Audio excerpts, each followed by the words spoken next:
प्रभु यीशु मसीह के पवित्र जलाली मधुर मीठे नाम में आप सबको जय मसीह की। प्रभु आप सबको बहुत बहुत आशीष दे।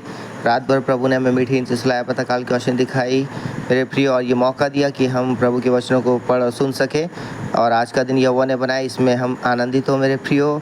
अगर आज आपका जन्मदिन, शादी की सालगिरह है, प्रभु आपको बहुत बहुत आशीष करे, आपको बहुत मुबारक हो। अगर आप बीमार अस्वस्थ हैं, प्रभु आपको पूरी चंगाई दे। अगर आप निराश दुखी हैं, प्रभु आपकी निराशा दुखों को दूर करे मेरे प्रियो, क्योंकि वचन हमें उत्साहित करता है, आनंदित करता है और आशीषित करता है। और रात भर प्रभु ने संभाला है, प्रभु का शुक्रिया। यहाँ पे पढ़ेंगे यूहन्ना 12 अध्याय, यीशु के पाँव पर इत्र डालना। यीशु फसह से 6 दिन पहले बैतनिय्याह में आया, जहाँ लाजर था जिसे यीशु ने मरे हुए में से जिलाया था। वहाँ उन्होंने उसके लिए भोजन तैयार किया और मार्था सेवा कर रही थी, और लाजर उनमें से एक था जो उसके साथ भोजन करने के लिए बैठे थे। तब मरियम ने जटामासी का आधा सेर बहुमूल्य इत्र लेकर यीशु के पाँव पर डाला और अपने बालों से उसके पाँव पोंछने और इत्र की सुगंध से घर सुगंधित हो गया। परंतु उसके चेलों में से यहूदा इस्करियोती नामक एक चेला, जो उसे पकड़वाने पर था, कहने लगा, यह इत्र 300 दिनार में बेचकर कंगालों को क्यों ना दिया गया। उसने ये बात इसलिए नहीं कही कि उसे कंगालों की चिंता थी, परंतु इसलिए कि वो चोर था और उसके पास उनकी थैली रहती थी और उसमें जो कुछ डाला जाता था वो निकाल लेता था। यीशु ने कहा, उसे रहने दो, उसे ये मेरे गाड़ी जाने के दिन के लिए रखने दो, क्योंकि कंगाल जो तुम्हारे साथ सदा रहते हैं, परंतु मैं तुम्हारे साथ सदा नहीं रहूँगा। लाजर के विरुद्ध षड्यंत्र। जब यहूदियों की बड़ी भीड़ जान गई कि वो वहाँ है, तो वह न केवल यीशु के कारण आए, परंतु इसलिए भी कि लाजर को देखे जिसे उसने मरे हुए में से जिलाया था। तब प्रधान याजकों ने लाजर को भी मार डालने का षड्यंत्र रचा, क्योंकि उसके कारण बहुत से यहूदी चले गए और यीशु पर विश्वास किया। यरूशलेम में विजय प्रवेश। दूसरे दिन बहुत से लोगों ने जो पर्व में आए थे, ये सुना कि यीशु यरूशलेम में आ रहा है, इसलिए उन्होंने खजूर की डालियां ली और उससे भेंट करने को निकले और पुकारने लगे, होशाना, धन्य है इस्राएल का राजा जो प्रभु के नाम से आता है। जब यीशु को गधे का एक बच्चा मिला तो वह उस पर बैठ गया, जिससे जैसा लिखा है, हे सिय्योन की बेटी मत डर, देख तेरा राजा गधे के बच्चे पर चला आता है। उसके चेले ये बातें पहले ना समझते थे, परंतु जब यीशु की महिमा प्रकट हुई तो उनको स्मरण आया कि ये बातें उसके विषय में लिखी हुई थी और लोगों ने उससे इसी प्रकार का व्यवहार किया था। तब भीड़ के उन लोगों ने गवाही दी जो उस समय उसके साथ थे, जब उसने लाजर को कब्र में से बुलाकर मरे हुए में से जिलाया था।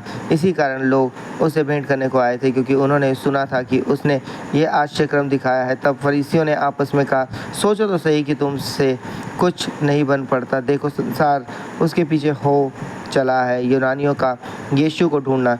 जो लोग उस पर में आराधना करने आए थे, उनमें से कुछ यूनानी थे। उन्होंने गलील के बैतसैदा के रहने वाले फिलिप्पुस के पास आकर उससे विनती की कि ये श्रीमान, हम यीशु से भेंट करना चाहते हैं। फिलिप्पुस ने आकर अंद्रियास से कहा। तब अंद्रियास और फिलिप्पुस ने जाकर यीशु से कहा। इस पर यीशु ने उनसे कहा, वो समय आ गया है कि मनुष्य के पुत्र की महिमा हो। मैं तुमसे सच सच कहता हूँ कि जब तक गेहूं का दाना भूमि में पड़कर मर नहीं जाता, वो अकेला रहता है, परंतु जब मर जाता है तो बहुत फल लाता है। जो अपने प्राण को प्रिय जानता है वो उसे खो देता है, और जो इस जगत में अपने प्राण को अप्रिय जानता है वो अनंत जीवन के लिए उसकी रक्षा करेगा। यदि कोई मेरी सेवा करे तो मेरे पीछे हो ले, और जहाँ मैं हूँ वहाँ मेरा सेवक भी होगा। यदि कोई मेरी सेवा करे तो पिता उसका आदर करेगा। क्रूस की मृत्यु का संकेत। अब मेरा जी व्याकुल है, इसलिए अब मैं क्या कहूँ। हे पिता, मुझे इस घड़ी से बचा नहीं,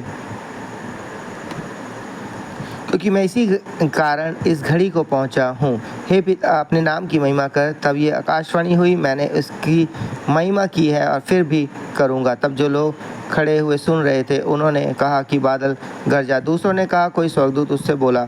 इस पर यीशु ने कहा, ये शब्द मेरे लिए नहीं परंतु तुम्हारे लिए आया है। अब इस संसार का न्याय होता है। अब इस संसार का सरदार निकाल दिया जाएगा, और मैं यदि पृथ्वी पर से ऊंचे पर चढ़ाया जाऊंगा तो सबको अपने पास खींचूंगा।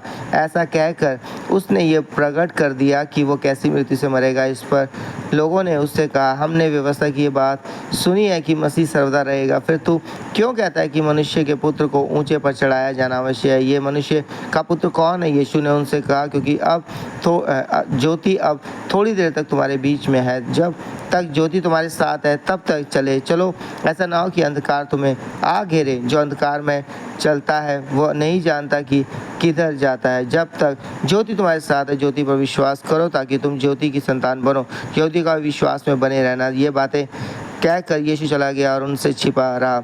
उसने उनके सामने इतने चिन्ह दिखाए तो भी उन्होंने उस पर विश्वास ना किया, ताकि यशायाह भविष्यद्वक्ता का वचन पूरा हो जो उसने कहा, हे प्रभु, हमारे समाचार का किसने विश्वास किया है और प्रभु का भुजबल किस पर प्रकट हुआ है। इस कारण वह विश्वास ना कर सके, क्योंकि यशायाह ने यह भी कहा, उसने उनकी आंखें अंधी और उनका मन कठोर कर दिया है। कहीं ऐसा ना हो कि वह आंखों से देखें और मन से समझे और फिरें और मैं उन्हें चंगा करूं। यशायाह ने ये बातें इसलिए कही कि उसने उसकी महिमा देखी और उसने उसके विषय में बातें की। तो भी अधिकारियों में से बहुतों ने उस पर विश्वास किया, परंतु फरीसियों के कारण प्रकट में नहीं मानते थे। कहीं ऐसा ना हो कि वह आराधनालय में से निकाले जाएं, क्योंकि मनुष्य की ओर से प्रशंसा उनको परमेश्वर की ओर से प्रशंसा की अपेक्षा अधिक प्रिय लगती थी। यीशु के वचन न्याय का आधार। यीशु ने पुकार कर कहा, जो मुझ पर विश्वास करता है वो मुझ पर नहीं वरन मेरे भेजने वाले पर विश्वास करता है, और जो मुझे देखता है वो मेरे भेजने वाले को देखता है। मैं जगत में ज्योति होकर आया ताकि जो कोई मुझ पर विश्वास करे वह अंधकार में ना रहे। यदि कोई मेरी बातें सुनकर ना माने तो मैं उसे दोषी नहीं ठहराता, क्योंकि मैं जगत को दोषी ठहराने के लिए नहीं परंतु जगत का उद्धार करने के लिए आया हूँ। जो मुझे तुझ जानता है और मेरी बातें ग्रहण नहीं करता, उसको दोषी ठहराने वाला तो एक है, अर्थात जो वचन मैंने कहा है वही पिछले दिनों में उसे दोषी ठहराएगा, क्योंकि मैंने अपनी ओर से बातें नहीं की परंतु पिता जिसने मुझे भेजा है उसी ने मुझे आज्ञा दी है कि क्या क्या कहूँ और क्या क्या बोलूँ। और